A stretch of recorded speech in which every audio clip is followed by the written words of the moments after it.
Turistik zonaya çevriləcək Sərsəng su anbarında təmir və bərpa işləri aparılacaq. 19 milyonluq layihə Azərbaycan Dövlət Su Ehtiyatları Agentliyi bununla bağlı hazırlıqlara start verib. Agentliyin tabeliyindəki tikilməkdə olan obyektlərin müdiriyyət hazırda təmir olan və bərpa işlərini həyata keçirəcək şirkət axtarışındadır. Qurum sözü gedən işlərin icrasına 19,7 milyon manat vəsaitin sərf olunacağını proqnozlaşdırılıb.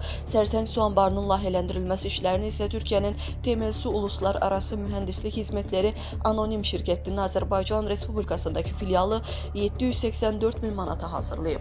Məlumat üçün onu da bildirək ki, Sərsəng su anbarının ətrafında turizm infrastrukturu yaradılacaq. Dövlət Turizm Agentliyi bu məqsədlə hələ cari ilin iyul ayında layihə smeta sənədlərinin hazırlanmasına start verib. Bu işləri Apex Group həyata keçirəcək.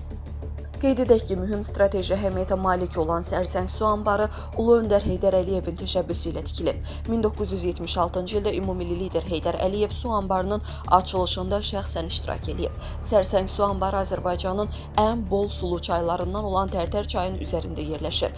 Ümumi həcmi 560 milyon kubmetr olan su anbarı Qarabağ iqtisadi rayonunun ən iri su hövzəsidir. Bəndin hündürlüyü 125, uzunluğu 555, eni isə 10,2 metrdir. Sərsəng su anbarı vasitəsilə Bərdə, Tərtər, Ağdam, Ağcabədi, Yevlax və Goranboy rayonlarında ümumilikdə 96 min hektardan çox ərazi suvarılır. Su anbarının bəndində ümumi gücü 50 meqavat olan su elektrik stansiyası tikilib.